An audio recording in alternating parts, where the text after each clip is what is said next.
Hello, everyone. Hi. Hello. Hi. Welcome to Design Unfiltered number, I don't I know, stopped counting. 215. I mean, I just feel like I've been doing this for so long. Side note, I actually saw a little reel this morning that said that most podcasts never make it past the third episode. Okay. Like most of them, and then like most after that, and then like 99% of them fall off after like 10 episodes. So we're doing good. I think we have like 25, 30 episodes. Yeah. So I like that. I know. Right. Season 3. We're in season 3. I know. Yeah. And we're so excited for our special guest, Mehera O'Brien, with us today. Yay. So we're going to give the proper intro and her bio a little bit later after people have like settled in and grab your coffee, get a comfy chair, pet your dog, pet your cat, and get settled. So while everybody is coming online, if people want to say like where they're calling in from, we always love to start off with that. So just make yourself known, say hi, join the chat. And just for people that are new, welcome to our live stream in the Design Unfiltered community. And Design Unfiltered is me, Joanne Weaver, Jared Treadley, and Erica Fortgang. We are 3 product design recruiters, long-standing, very seasoned, very, very good. Very long. Long in the tooth. And we're all based in New York, the New York area. Erica and I are independent, and then Jared has joined Shopify about 6 months ago. Yeah. Well, apparently 8. Oh, 8 months? I don't know. I haven't counted. Erica pinged me. I was randomly on your page yesterday and it was like 8 months. And I was like, well, is that, I mean, probably, I don't know. It just flew by. Wow. It is. Maybe it's 6 months. Wow. Yeah. Still very much in that design space, 100%, all day, every day. Loving it. Yep. And I have known, well, I'll say more in the intro, the proper intro, but Mehera and I go back at least to 2013 because we were trying to figure out the other day, like, when did we actually meet? Like, it feels like forever. Exactly. It's been a long time. And so I went back in my emails before our session just to see like, how far it went back. And there was some emails from 2013, although I think it predates that too. Yeah. But there was some stuff from 2013. And we were talking about like a show I was doing. Like I just released an album back then. This is like ancient history. Like this is like just from my music career so long ago. And you're just like, where's your show? I was like, wait, you sing? And like, for those that don't know, Joanne is an amazing recruiter, but she's an amazing singer. And I was just like, you're good at 2 amazing? Like I was blown away. Yeah. Oh, thank you. That's very sweet. But yeah, but I love to see that. I was like, man, she's just been a supporter like since day one. So it's been so lovely. So awesome. Good people. Yeah. Oh, look, we got some peeps coming online. Woohoo. Yeah. Oh, I see so many friends joining. Yeah. Thanks, guys. Oh, yay. I love Houston, Pittsburgh. I love it. Wow. Love it. Diversified today. Carlsbad. Thanks, Ryan. Hey, California. Salt Lake City. Amsterdam. Hey, Peter. Hey, Rachel. Ooh, what are you cooking? Rachel's a longtime friend of mine. We met working in London years ago. In London? Mm-hmm. Oh, She's now running the Peter Design at University of Illinois, which is an amazing program. Yeah. Oh, the IDIIT? Or the Siebel Center for Design. It's you guys should have her on. She can tell you all about it. Oh, hey. All right. Reach out to us. Okay. Great. Brian Lewis, Atlanta. Oh, Brad Kelly. Look at all the love you got in the room. So nice. This is a good diversified, like different corners of the map, which I like. Great stuff. Yeah. Yay. And Rebecca, my business partner, is going to hop online too. She definitely wanted to see you. So cool. All right. So I'm going to jump into the intro so we can get started. Okay. Cool. All right. So I've got Mehera's official bio that I'll read in a moment, but I want to start with a personal note and say Mehera is a ray of light. I just adore her. I have never worn this sweatshirt for Design Unfiltered ever, but I was moved to wear it today because I'm like, this just feels like Mehera. Like That is one of my favorite colors. Oh, is it? Yes, I love it. Yuko, my design partner, would be like, that's so on brand. Oh my gosh, that's so funny. I totally felt it. That's amazing. So I always think of you as being like, whatever room you walk into, it's going to be that much brighter. And whatever conversation you're a part of, it's going to be that much more lively and just smarter. Spicy. And more thoughtful. Yep. I love that you're a little sassy. You always say what's on your mind. This is true. It's gotten me in trouble at times. Yeah, well, right. I'm sure. But why live a safe life, right? We only get one time to do it. And, but despite that, but you're always so kind and so loving, and you've been such a supporter of my music, as we talked about earlier, but also just of me and Rebecca's business. And you recommended us to a really big client last year, and because of your recommendation, it's like when Mehera says, "Trust me, like you're gonna like this, or this is gonna be good for you," like people take her advice very much to heart. So we really, really appreciate you being such an incredible support to our business through the years. But last year too. So that's my personal intro. And then here is her official intro. So Mehera O'Brien is the founder and chief creative of Mission Objective Inc. So her new company, woohoo! It's a product design and innovation studio launched last fall. A digital design veteran with 25 years of experience. So she's seen some things. Mehera has led design teams in the US, Europe, and Africa for a global roster of clients that include Fortune 100s and 500s, startups, governments, and nonprofits. Prior to Mission Objective, she was hired to establish and lead the New York studio for Argodesign, a studio founded by former Frog Design Chief Creative Officer Mark Rolston. And she was there for nearly 7 years. By the way, I can't believe it's been 7 years since then, because I remember you and I having coffee chats in Dumbo, right when that was starting to take root. So that's crazy. Yeah. And then Mehera has also previously held design leadership positions at Method, Dahlberg Design, and AKQA. So very top-rated agencies. Very impressive.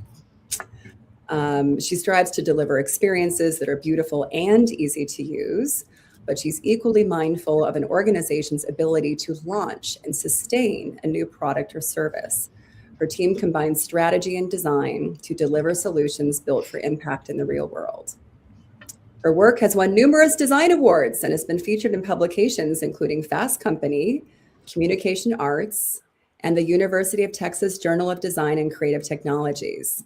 She holds a degree from Cornell University and serves as a guest lecturer, speaker, and mentor to aspiring designers around the world.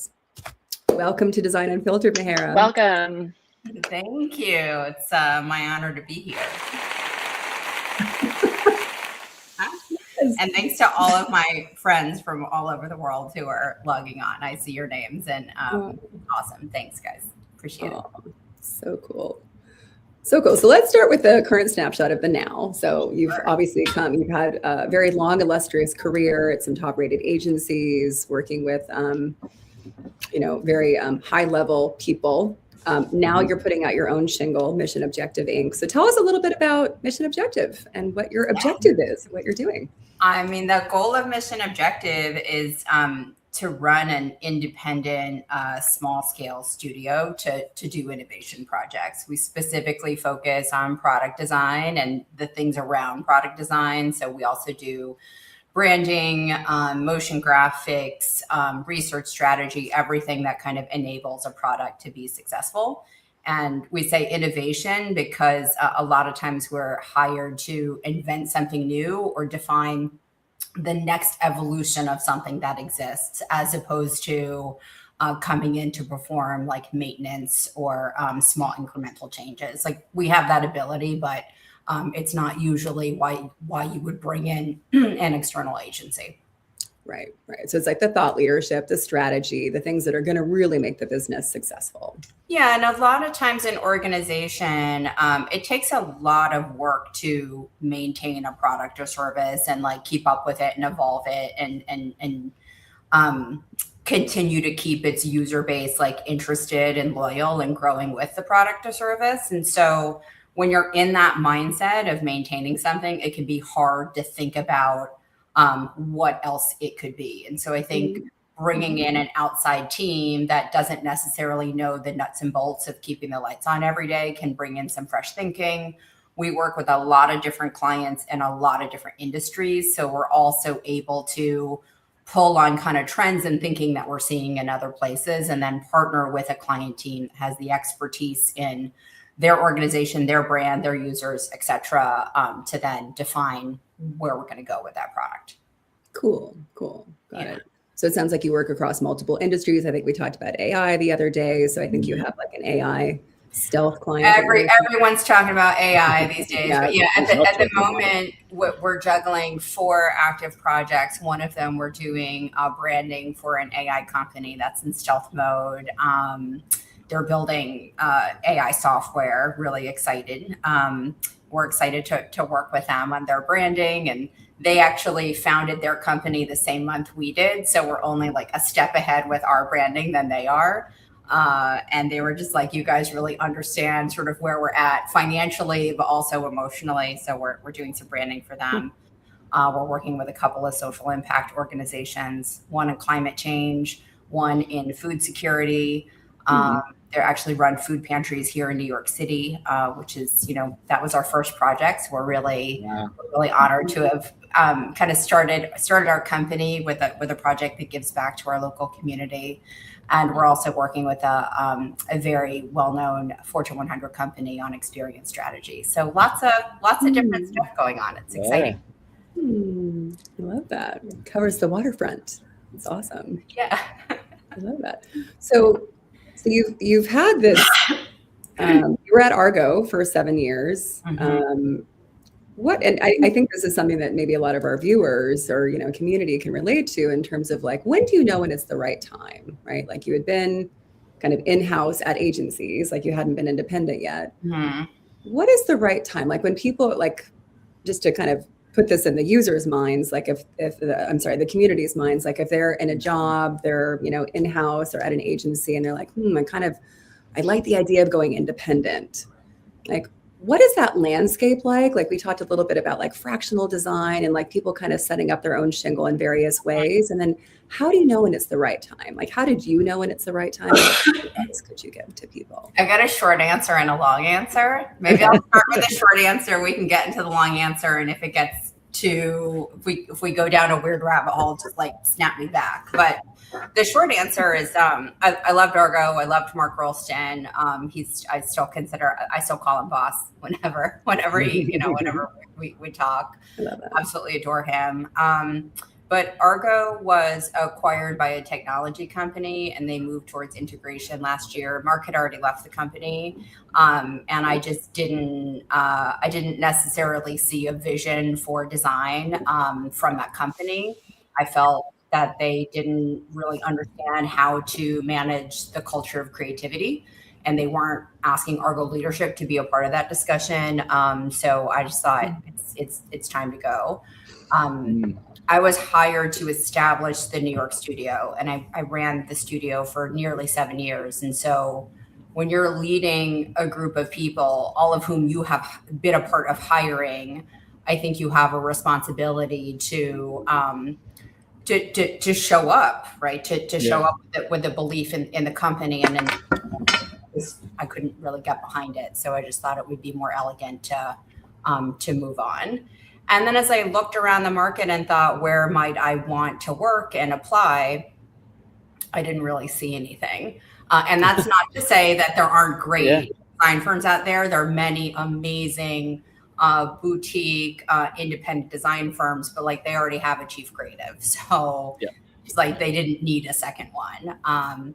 And I spoke to a lot of friends at a lot of companies who kind of hung up their own shingle. And I expected people to maybe dissuade me or to have a bit of an attitude of like, oh, great, somebody else, there's like yet another person to compete with. And the sentiment was more like, welcome to the resistance. That kind of gets to the larger context, which is like for the past, 15 years or so, design agencies have gone through a lot of mergers and acquisitions by mostly technology, management consulting, or like private equity firms. And like, if we go way, way back, like 25 years ago, there weren't as many like in-house jobs for digital design, right? Digital was so new that you didn't really work in-house unless you were like a big technology company, like Yahoo in the day had a really great like product design team. A friend of mine worked on like Yahoo Mail back in the day. But unless you were working in like a big Silicon Valley kind of product company, as we refer to it now, there weren't as many in-house design jobs for digital, and they were a lot less prestigious than they are now. It was kind of like the best jobs for agency side.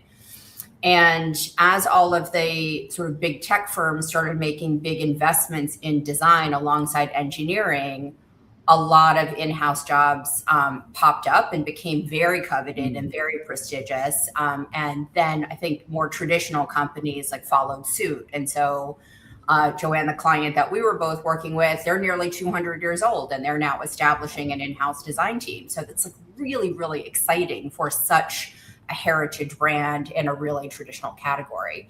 But again, 25 years ago, 15 years ago, those weren't like the highly covetable design jobs. So as an agency side person, what we've really seen are a ton of mergers and acquisitions. So some of the best, most prestigious sort of design studios, design consultancies, agencies, whatever label you want to put on it, have been kind of folded up into a handful of holding companies. This is where I need to be like delicate. So let it rip. Unfiltered. Those companies provide a lot of jobs to a lot of friends. And I have many friends that are really grateful for those jobs. Like they've got kids, they've got bills to pay. If they're on a really great project with a great team, they can kind of ignore the corporate entity that they work within. But I very rarely hear my friends say, "Oh my God, I love this job." They're like, it's not as bad as I thought it would be. Yeah, exactly. You're bringing endorsement, but like, yeah. Okay. And even hearing it's not as bad as I thought it would be is rare. More typically, it's they're like, I'm glad I have a paycheck, right? Because the design market is really difficult right now. And so since the pandemic, things have been also particularly topsy-turvy. I think like in 2022, we started seeing a ton of layoffs happening. And we haven't really recovered from that. A lot of mergers and acquisitions. And so if you're in an agency environment and you want to stay that way, it's almost like, which holding company do you want to work for? And if you don't want to work for a holding company, you've really got to find a smaller independent studio. And at my level of seniority, it's hard to do that. My design partner and I, we left Argo at the same time independently. We made that decision for ourselves independently, and we're kind of both surprised that the other one came to the same conclusion. So we were like, let's start a firm. Let's do it. Wow. Yeah. Yeah. Okay. Yeah. Good timing. I mean, I have to say the leadership experience I gained at Argo, especially working so closely with Mark for so many years, really gave me the confidence to do it. Like prior to that role, I had freelanced before years ago. I was living in Africa, and it made it a little hard, like join a design firm. And so I freelanced. Really, I only freelanced for like maybe two companies. It was more like being full-time but part-time. Like when I would work for those companies, I would only work for two, and I would work on projects full-time, but I might work for 2 months and then be off for a month, that kind of thing. But freelancing is different than having your own studio, because with freelancing, you're kind of I tended to get hired by a design agency. I wasn't hired directly by the client who was paying for the project. I had to worry about my own income and invoicing and health insurance and whatnot, but I wasn't responsible for anybody else's. And now I am. So it's the business owner. Yeah, the pressure is a little different, but I'm ready for it. I'm excited. Love it. I love that. Yeah. Just to riff off what you're sort of getting at, Joan, with like knowing it's the right time. You know, for yourself, Mehera, it was the right time to start a business, start a firm, and build your company. But I feel like I'm hearing more and more out there too. If you're a designer that's maybe not doing their best work, Yeah. it's potentially a path you could have ended up down, Yeah. possibly. If you're not doing your best work and continually to sharpen your skills or just push yourself further, you're not in a great place. It's not a very good time to be maybe idle or stagnant in your career and in your growth, because I think design is changing very fast. Yeah. How designers do design, what brands want from their designers, and what you can deliver back. All of that is changing so fast that if you are in a place where you're being a bit stagnant, you might not know it now, but it's going to hurt later, I think. Yeah. So, I mean, you had a lot of courage to kick this thing off, but for any designer, it sometimes feels easier to just stay where you are than go to all the efforts of getting that next thing. Sure. But that effort might be better placed now than it could be later, when you have potentially fallen further behind by not keeping up with the changes that are happening. Yeah. I mean, I've always told people, like earlier career, younger designers who've asked for advice, I've always said, I think you should be very, very clear about what you want out of this particular job, right? Yeah. And if there are like 5 things you want in your career and you're going to get 3 of them from this job, like, great. You're never going to get everything you want in one job.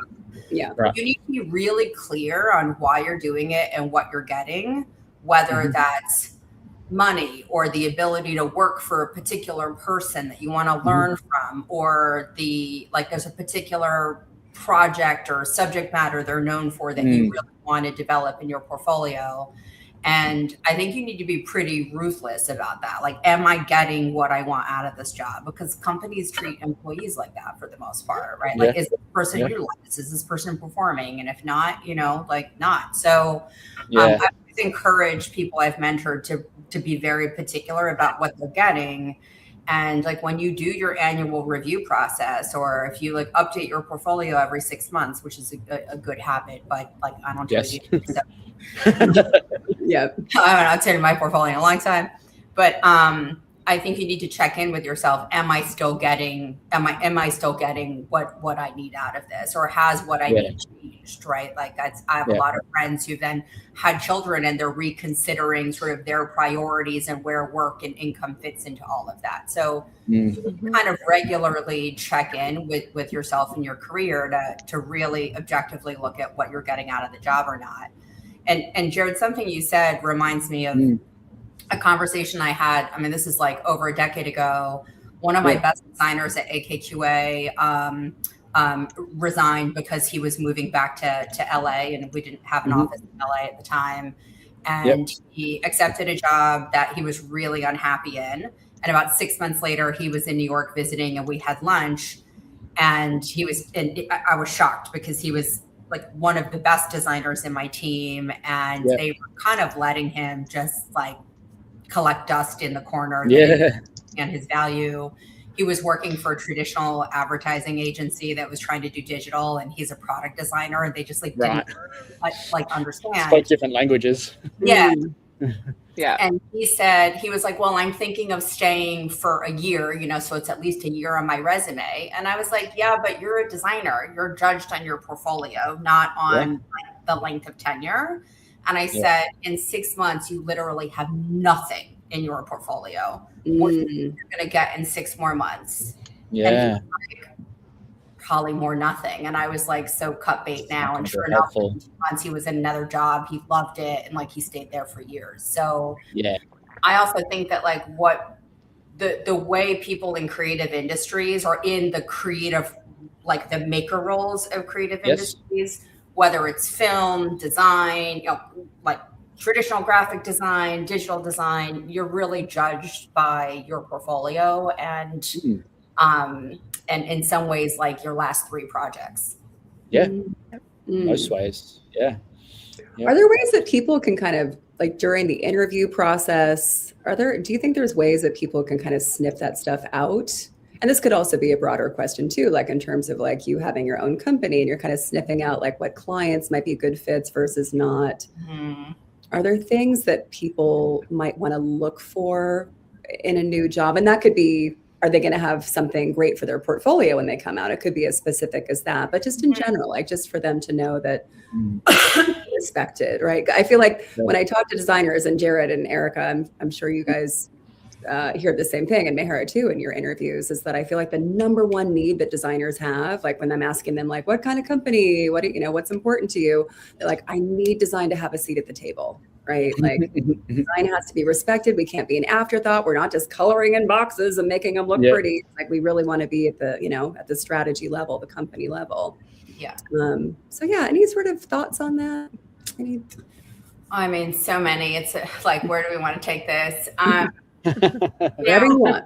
Like, I can tell you, and like, look, I've been doing this for 25 years, right? So, so it's a little bit different than if you've only been a designer for like 2 years, especially in the market we're in now. But at this point, for me, like, it's more important who I work with than the name of the company I work at, the name of the client I work with. It's like, it's all about the people, and then it's all about the assignment. Argo was not very well known in New York at the time I joined, because Mark is based in Austin. But anybody who knows design well, like, knew who Mark was at Frog. And just when I had the opportunity to work for him, it was like a no-brainer. You know, it was like, money didn't matter. Yes, of course it mattered. I need to, like, you know, pay my bills. I live in a very expensive city, but I didn't, you know, I could have made like double or more if I'd gone to like a really big agency. And that's not what it was about. It was about getting the mentorship from somebody whose career I long admired, and, you know, wanted to get to know better. So, so much of it, I think, is about finding the environment where you think you're going to thrive. I've often, again, told designers I mentor, you know, like, there are pros and cons of being in like a really big company versus a small one. Like, when you're in a small company, or like a startup in particular, not just small, but also like frenetic, a lot of But you can, if you can tolerate that kind of chaos and environment, which some people thrive in, like I'm one of them, I thrive in a little bit of chaos. Other people absolutely don't. That can be an opportunity to be a jack of all trades, wear a lot of different hats, do a lot of different things, which can be very good early in your career if, like, you're not sure what you want to do. Because there are also so many positions in creative companies or design firms that aren't designer, that are equally important to the functioning of that business as well. So there are lots of different ways to work in design. You don't just have to be a designer. But I think, you know, on the flip side, you can lose some of the rigor if you work in a place that's really small and really scrappy. And so I know some people who've specifically gone into like a big corporate environment just to have the experience. They aren't sure if they are going to like it or not, but they won't know unless they try it. And so I have a friend who actually left Argo to go in-house for the first time, like a really big financial services company. And, you know, it's a different pace, it's a different experience, but that was like the perfect thing for the stage of her career. And it also happened to map nicely to the fact that she's got 2 young kids, and it was like a lifestyle fit and a career stage fit. And if she doesn't like it, she'll probably leave, you know? So it's just, so I think what I'm looking for is this a fit for my stage of career and what matters to me? And that might be money. It might be health insurance. It might be mentorship. It could be anything. Yeah. We have a dog. Imagine. Midnight's in there. Wholeheartedly. I imagine that's maybe similar for you now as you kick off Mission Objective too. You're now vetting clients, and you could have certain clients walk in the door, and you have an ability to know, like, this is going to be more headache or more heartache than worthwhile, and how, you know. I think it's, and that could be individual to you. A different studio could be like, oh yeah, we'll do this. So for sure. And like, I think in this market, you're crazy to turn down work, right? Like, if you're lucky enough to have a client want to work with you, it's easy to be like, yes, okay, we'll do it. But very grateful.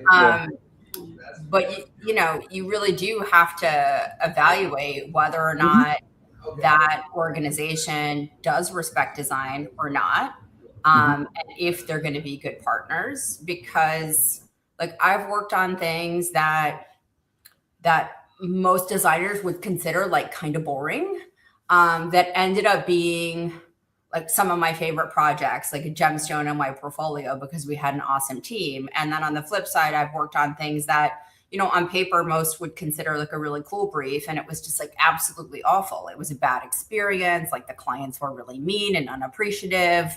They didn't take any of our advice, and they blamed us when their failure to take our advice didn't lead to the outcomes that they wanted. And it just, and for some of those projects, I've won tons of awards that it was like, I'm like embarrassed to even mention I worked on it. So you sound like you're describing the recruitment experience too. I won't say the client name, but years ago, Joanne, you probably don't even remember this, but you were looking at my portfolio once and you gave me some feedback. Oh, why don't you have XYZ in here? Because I see it on your client list and that's such a big name and you won so many awards. And I was like, oh yeah, because for me, it's like associated with really bad memories. Like it was a painful project. I didn't have fun. Like the team, everyone was like miserable. And I don't like to talk about that project. So I didn't put it in my portfolio because I don't want to, like, that energy is going to come out in an interview. Right. So no, that's smart. So much of it for us is like, we're looking for clients who value design. I think that sounds obvious, but let me explain. Right. If we go back to this sort of technology companies acquiring design firms for the past 15 years, and this is not the case everywhere. I have seen success stories there. Yeah. I think actually I worked at Method, and a lot of the folks I worked with at Method years ago are still there. They're happy there. That's been like a more successful acquisition story. And really like hats off to the leadership team there for that. But a lot of times what happens now is in order to land a multi-year, multi-million-dollar tech contract, like design will just be thrown in for free. Right.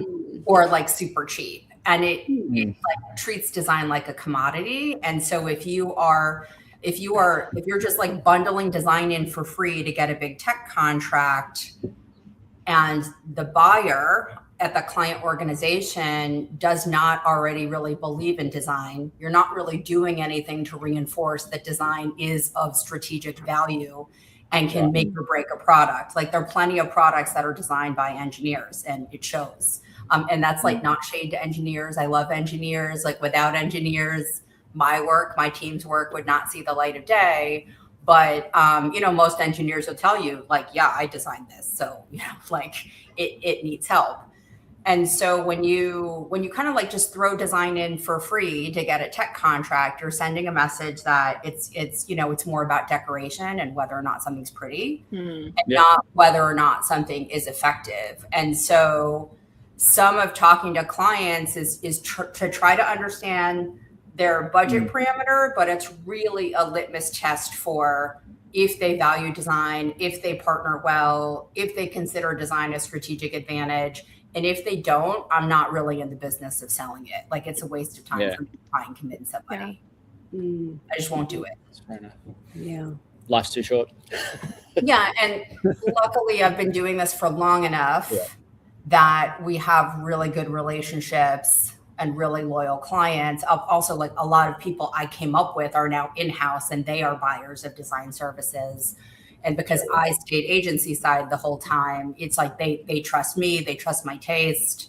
And I trust that they are also people who respect the value of design and want to do it well.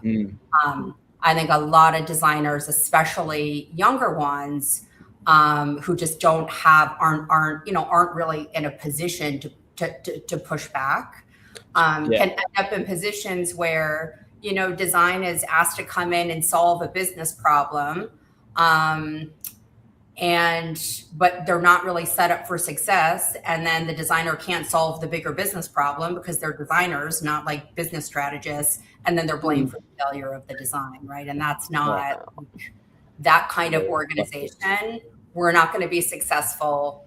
And And there's just like, I don't want to waste anyone's time or budget or professional reputation, you know? So if it doesn't feel like we are values aligned on the role of design and the role of that project, then, you know, we won't work on it.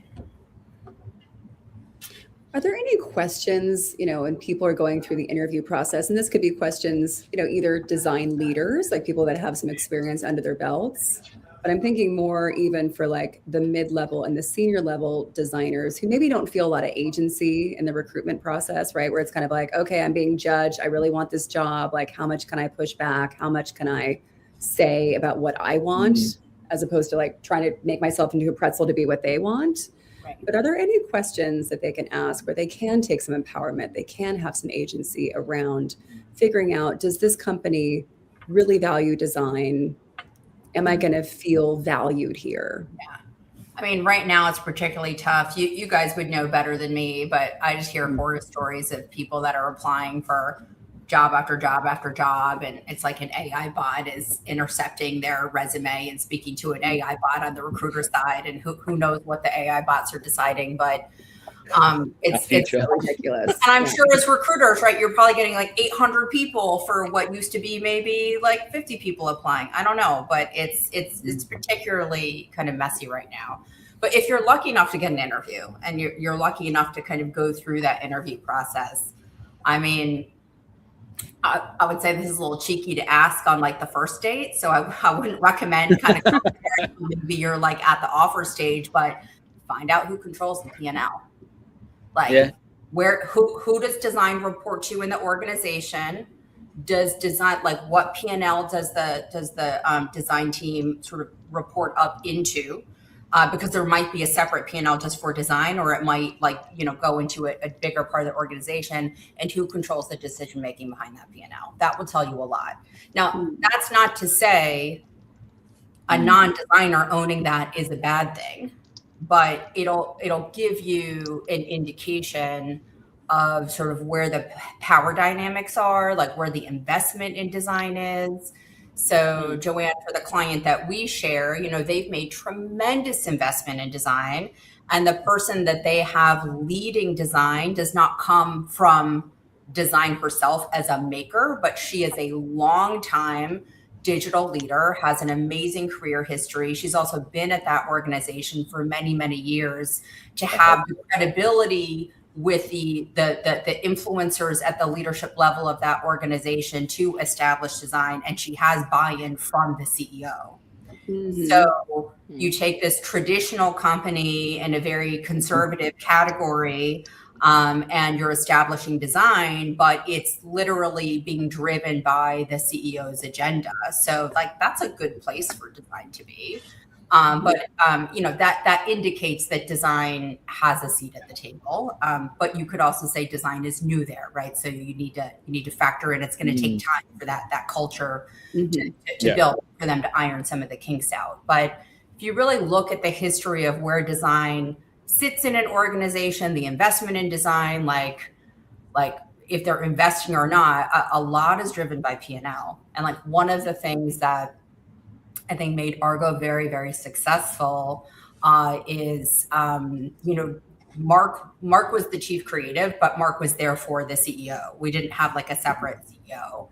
And so he was in charge of the P&L. It was a design firm run by designers with very strong finance and operational people to make sure that like they didn't just blow it all. You know, that like things didn't just completely collapse.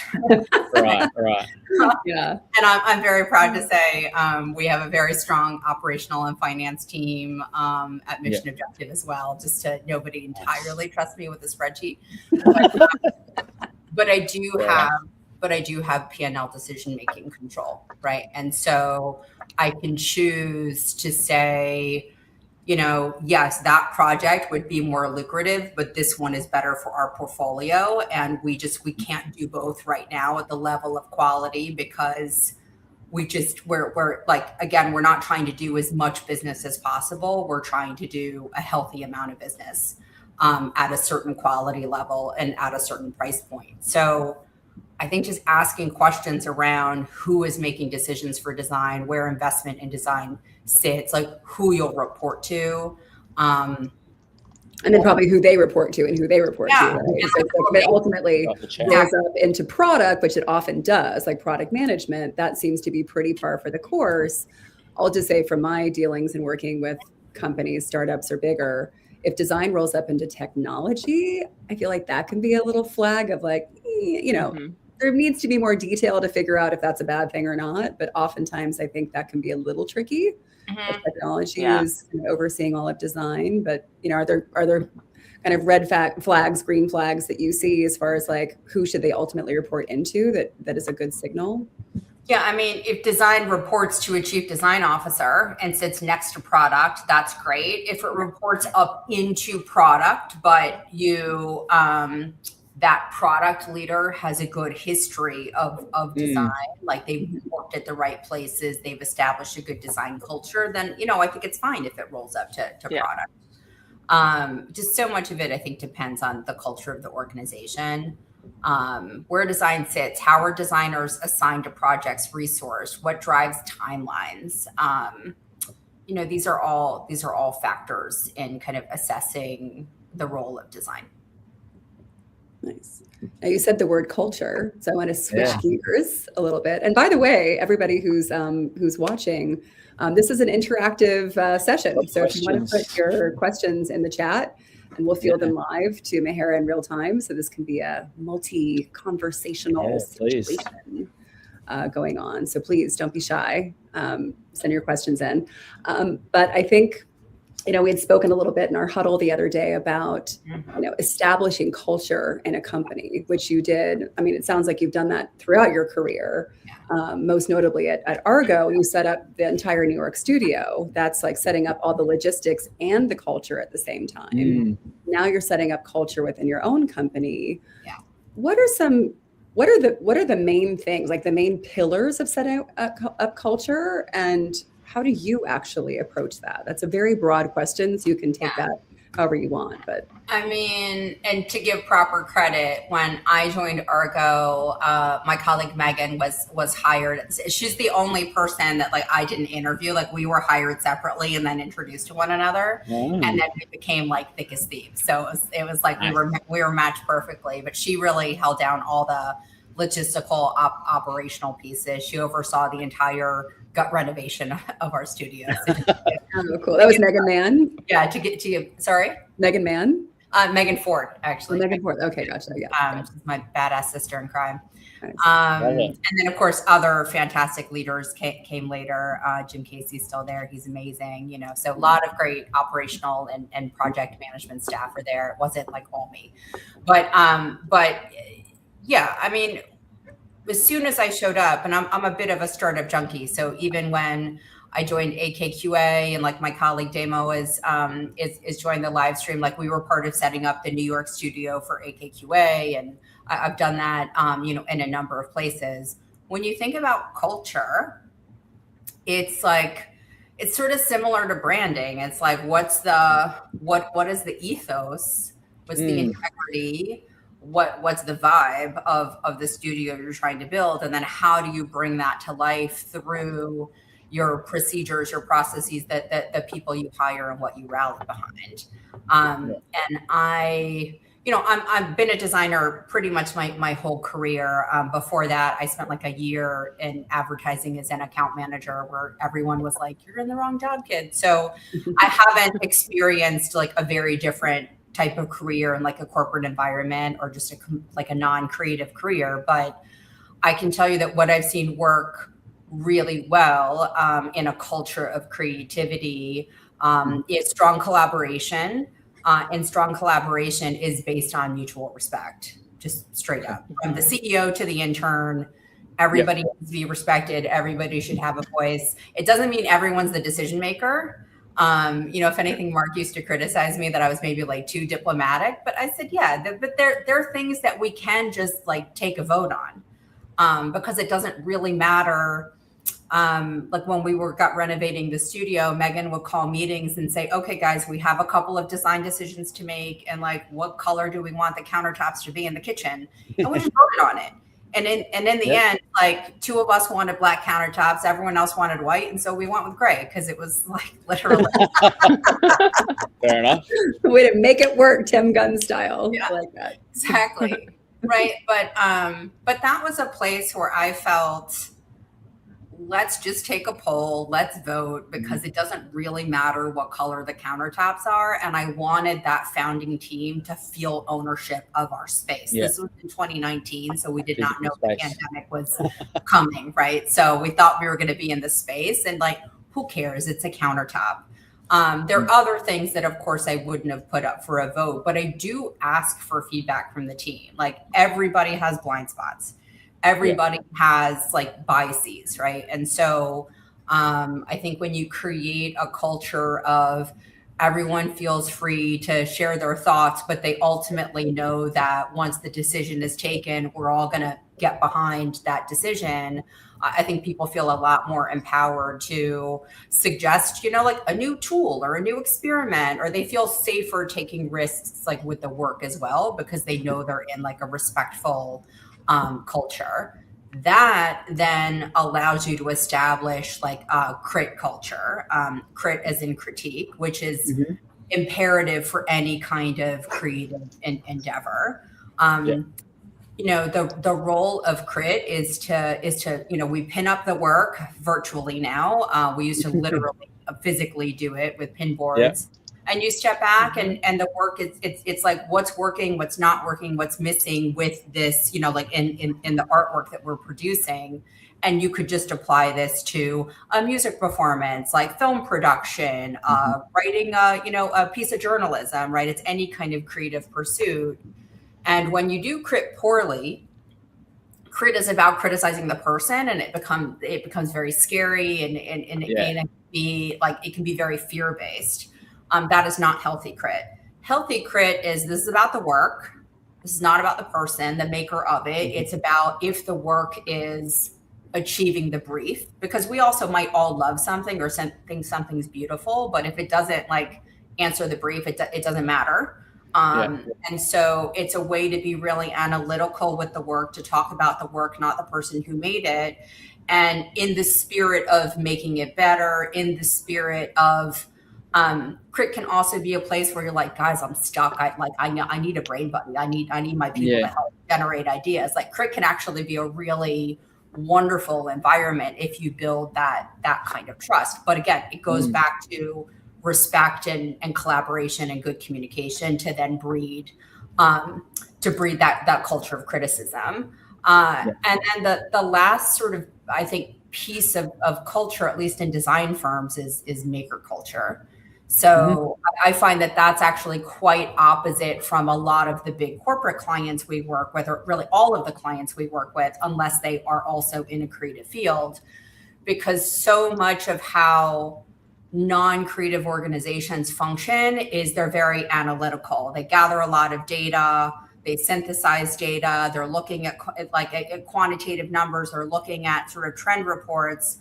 What designers do is like they make things, and in the process of visualizing something, then you realize what's not working, you move on quickly, you test ideas. That process of iteration comes through the craftsmanship of making something, and feeling safe enough to make something sloppy, messy, ugly, weird the first time round, because you're going to go to crit and feel supported and get feedback and ideas for how to make it better. So all of those pieces kind of form the bedrock of a safe and vibrant creative culture.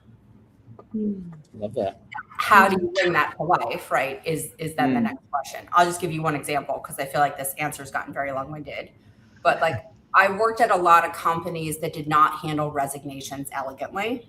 And I always thought like that was mean. I remember seeing one colleague who resigned, and our boss basically was like, then get the F out today. Now, there's more context to it, which is like, we were in the middle of like applying for a visa for that guy to transfer to another country. So like, I can understand why our boss was like, WTF. But I still don't think that was the way to have handled it, because everybody who was left behind was like, could that happen to me? Like it just it was so the disappearing of somebody almost like and so that's just one extreme example, but I have seen a lot of examples, less extreme, less negative, of just kind of like, well, if you don't work here anymore, like you're out. And I just think like that's so stupid. Like this is a job, you know. It's, like it's like this is, you know, this isn't personal.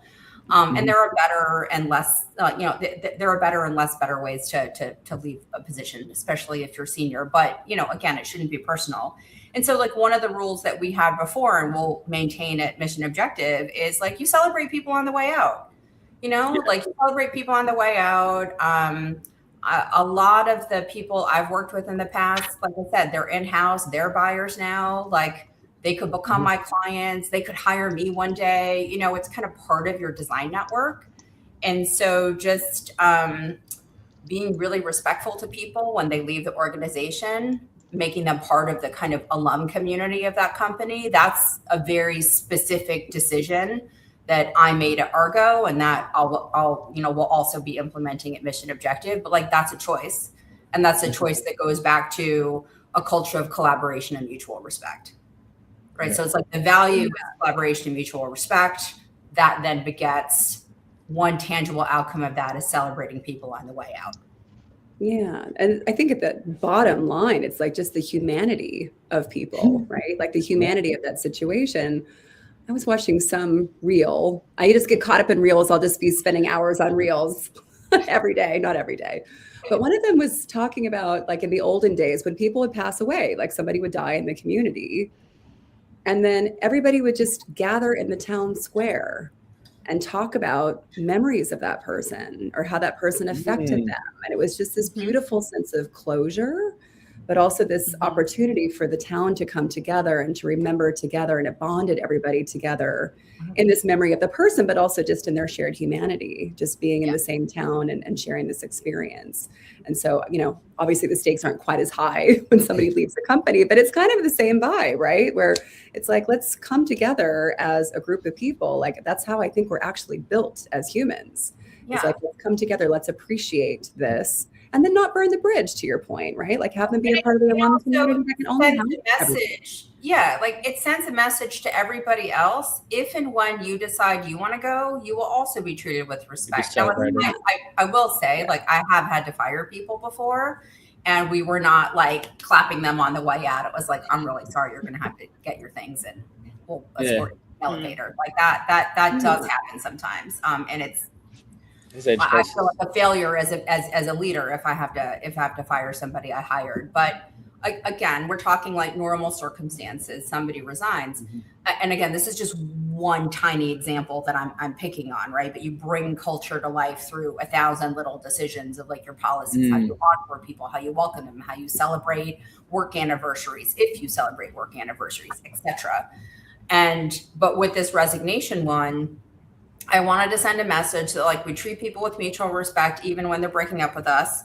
We can stay friends. You too will be treated that way when you resign, because I didn't want anyone working in my team because like they couldn't hack it somewhere else. It's like the people who worked in our team, we had very low attrition. The lowest attrition of any design firm I worked in. I'm very proud of that. Some of that might have also been like job market, you know, like not to overclaim the credit. Some of it was also maybe a wonky market, but I've always wanted people to be in the team because they love the culture. They love the work that we're doing, and not because, you know, they think they can't get a better job. If you think you can get a better job, like great, go. You know, the first designer I hired at Argo, he works at Spotify now. And and anyone who knows him knows that that's like the perfect job for him. Like he's super into music and dancing, and it's very much like it's a perfect fit. And so I remember when he came to me and he resigned, he was like, I hate to do this because I've had such an amazing experience here, but I got an offer from Spotify. And I was just like, oh, like that's perfect for you. I'm so excited. And you know, like we're still in touch. He's doing great. Like, why would I be upset for him? Yeah. I just totally. It's a good attitude. Yeah. They're good. That's some great. Go on, Erica. No, just to say, it's clear that you built like a really trusting environment for people to be able to share all of that. If you need it if you're trying to do innovation, because innovation Right. is about coming up with something new. The designer's superpower, any creative person's superpower, is imagining something that does not yet exist and then giving it form. And you can't do that if you're afraid of, like, all the bad ideas come out first. Yeah. Right. If you're too embarrassed in a brainstorm to say the dumb thing that might give somebody else a good idea for something that then everyone else builds on. Like if you're afraid of that, then you kind of self-censor, and then you just, you end up with maybe like the first bad idea that comes out. Yeah. We've just been so entrenched in our conversation with you, Mehera. We're getting such great stuff. We have 4 minutes left. Jared, were you going to go to the questions? Do you want to maybe? Yeah, you pick one. I'll bring it up. If there's any that stand out, you start reading it. I'll pop it up. I thought this one was kind of cool. This is from LinkedIn user. I'm not sure who this person is, but I like the question. As you scale, what are you being especially intentional about preserving or evolving as a majority woman-owned company? I mean, we didn't intend to set up a women-owned company. We just happen to be women. But but it's rare, and we're very proud of that factor. I just don't necessarily, it wasn't like the goal. As we scale, we're being mindful of really curating our portfolio, curating our client list. Like we don't take on projects that we don't think that we can do with excellence. I won't just leave a client high and dry. I'll say, you know what? I don't think we're the best people for that job. Let me introduce you to somebody that I think is better. That's what we try to do. So we're really mindful of curating our portfolio. And we're really mindful of ensuring that the people we work with are very values aligned to that culture. So you can be brilliant, you can have an amazing portfolio, but if you don't know how to collaborate effectively, if you can't receive critique or offer critique in a professional and respectful way, I don't care. Word.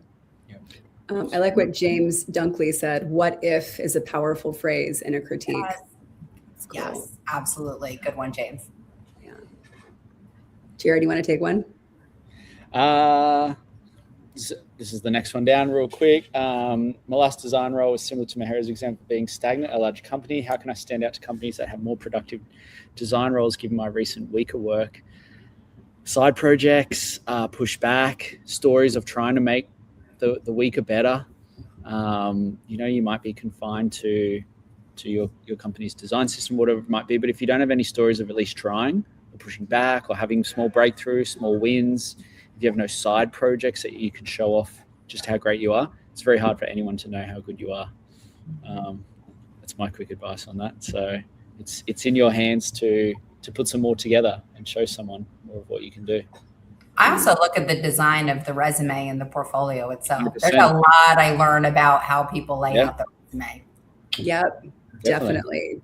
Spacing, typography, kerning, white space. Yep. I have a thought on that. I have one thought on that. So now people can't really apply with their pre-designed resume, right? They have to use the ATS. But I've actually been telling people to upload their nicer resume into the cover letter space instead of a cover letter, since somebody's reading the cover letters, but it's still like anciently there. Do you think that's weird? Or I don't know, because I think people get really, concerned about people not seeing that sort of portfolio piece, I guess. That designed resume. I mean, you can still design a resume in a Word doc with Times New Roman.